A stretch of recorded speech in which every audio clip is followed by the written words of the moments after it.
Hey folks, Ioniq Guy here. October sales numbers for Hyundai and Kia just dropped yesterday, and that drop is pretty significant. It's all due to the loss of the $7,500 federal tax credit that happened at the end of September. October was the first full month of sales without the tax credit.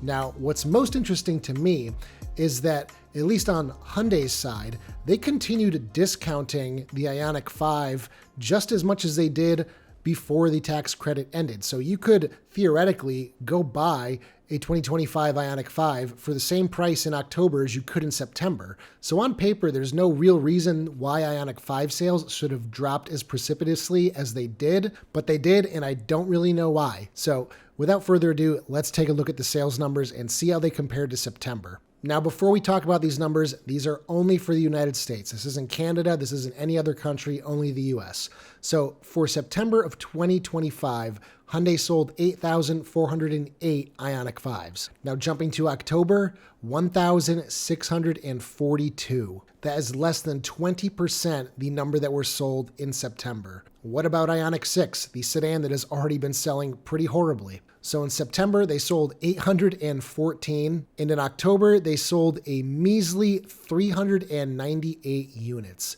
Yikes. Lastly, for Hyundai, Ioniq 9. Now, Hyundai had really high hopes for this car, and to me, it doesn't seem like this car is selling to what was expected. So in September, 1,075 units, and in October, it sold even worse than Ioniq 6. 317 units. What is happening to Ioniq 9? The car's only been on sale since June, and the numbers are just floundering. And both the Ioniq 5 and Ioniq 9 are both being built in Georgia's Meta plant, the new multi-billion-dollar factory that is capable of producing hundreds of thousands of cars per year. And now with the loss of the tax credit, they're not even breaking 2,000 units for the month of October. If you're somebody who works at the Georgia Meta plant, let me know down in the comments section kind of what you're hearing from supervisors at the plant and upper management. What are you guys going to do? Because this isn't sustainable. You can't possibly sustain a factory making this few of cars. Now with Ioniq 5, we are kind of in the model year changeover from 2025 to 2026,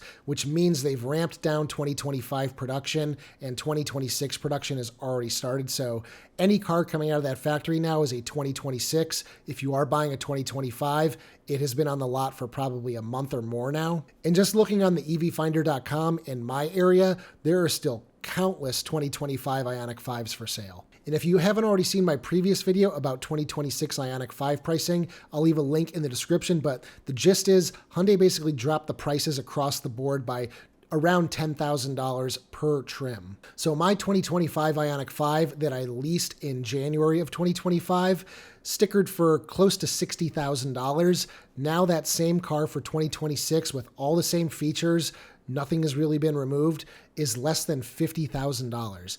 Very big change. With all this being said, year-to-date sales numbers for Ioniq 5 are still pretty good. They're still up almost 25% versus this time in 2024. And if I had to guess, by the end of this year, sales will still be above the levels they were at for the entire year of 2024. Doesn't seem like that's going to happen for Ioniq 6 though. Year to date, they're down 4%. All right, let's talk Kia. So in September, EV9, 3,094 units. EV9, number of the beast, 666 for the month of October. So EV9, very similar to Ioniq 5, only selling 1/5 the number they did in the month of September. And lastly, Kia EV6, 2,116 in September, and October, only 508. So about 24% of September's sales volume. So all around, this is generally not great news. It's not completely unexpected. All the market watchers and everybody all expected a huge drop for October and obviously the foreseeable future, most likely. But honestly, I didn't think it was going to be this bad, especially for Hyundai, considering prices across the board have either remained the same or have been dropped through MSRP reductions. And in general, I just don't really understand why the Ioniq 9 is selling so poorly. Having just spent another week with the Ioniq 9, I honestly think I do like the overall looks of the EV9 more than Ioniq 9. So just purely from a styling standpoint, I do prefer Kia's option. But I do prefer the 110 kilowatt hour battery pack in the Ioniq 9 versus the EV9's 100 kilowatt hours. Now, there's also some news about the Kia EV4, which was supposed to be launching in the US pretty soon. Last week, Patrick George over at Inside EVs got a scoop from Kia, and Kia basically told them that the EV4 is delayed until further notice in the US. And to me, that means it's probably never coming to the US, at least in its current form. This was supposed to be Kia's new entry-level EV in the US. The Kia Niro is getting old. It's probably on its way out. Who knows if they're going to even sell it anymore since it's not built in the US. It's going to be hit with a tariff coming in from Korea, but Kia's just killing it for now. And whether or not this is kind of a litmus test for what it's going to look like with EV3, their small EV that is selling like gangbusters in Europe, and the EV5, both of which are coming to Canada, I don't really know, but I hope that we get these options. Me personally, I would have never gotten an EV4. I think it's ugly.